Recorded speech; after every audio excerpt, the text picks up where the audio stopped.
बांग्लादेश की अंतरिम सरकार जिसने कट्टरपंथियों को खुली छूट दे रखी है, अब मोहम्मद यूनुस ने अपनी चुप्पी तोड़ी है। 1.5 साल में हिंदुओं से होने वाली हिंसा को बदनाम करने की साजिश उसने करार दिया है। उसने हिंदू शख्स की हत्या पर भी चुप्पी तोड़ी है। बांग्लादेश में एक हिंदू युवक को ईश निंदा का आरोप लगाकर पहले पीट पीट कर हत्या की गई, फिर पेड़ से बांधकर उसे आग लगा दी गई।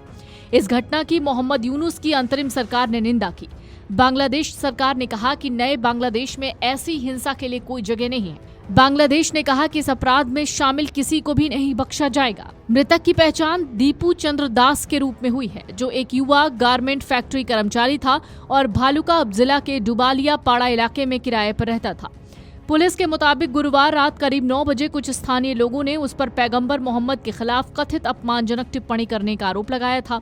इसके बाद बिना किसी जांच या कानूनी प्रक्रिया के भीड़ ने उस पर हमला कर दिया, जिससे उसकी मौके पर ही मौत हो गई।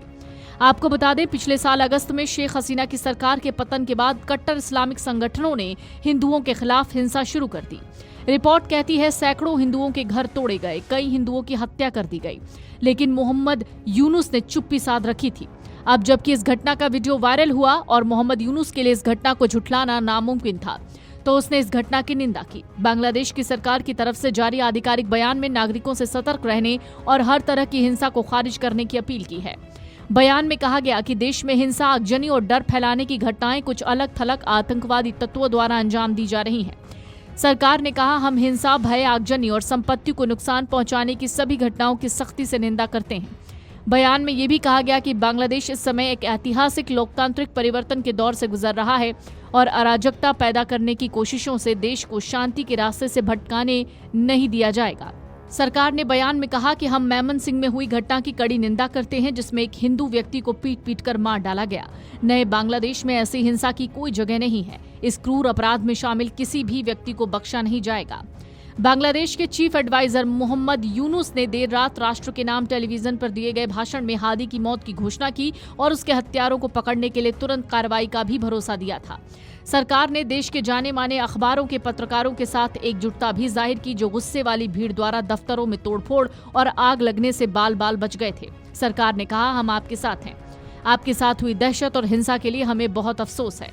यूनुस ने कहा, मैं सभी नागरिकों से दिल से अपील करता हूं, धैर्य और संयम बनाए रखें। कानून लागू करने वाली एजेंसियों और दूसरे संबंधित संगठनों को प्रोफेशनल तरीके से जांच करने का मौका दें। राज्य कानून इसके लिए पूरी तरीके से प्रतिबद्ध है।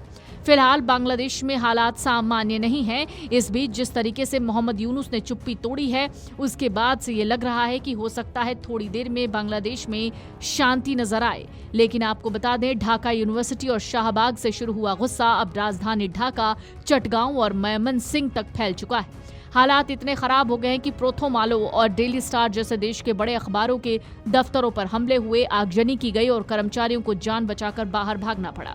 हादी की मौत के बाद भारत को लेकर भी गुस्सा सड़कों पर दिखा है। चटगांव में भारतीय सहायक उच्चायोग और सहायक उच्चायुक्त के आवास के बाहर हिंसक प्रदर्शन हुए, जहां पथराव के बाद पुलिस को आंसू गैस और स्टन ग्रेनेड का इस्तेमाल करना पड़ा। इस बीच मेमन सिंह से सामने आई घटना ने दिल दहला दिया। Video desk, amarujala.com। अगर आप ये वीडियो YouTube पर देख रहे हैं तो हमारे चैनल को सब्सक्राइब कर बेल आइकन दबाएं और Facebook पर देख रहे हैं तो हमारे पेज को लाइक करें।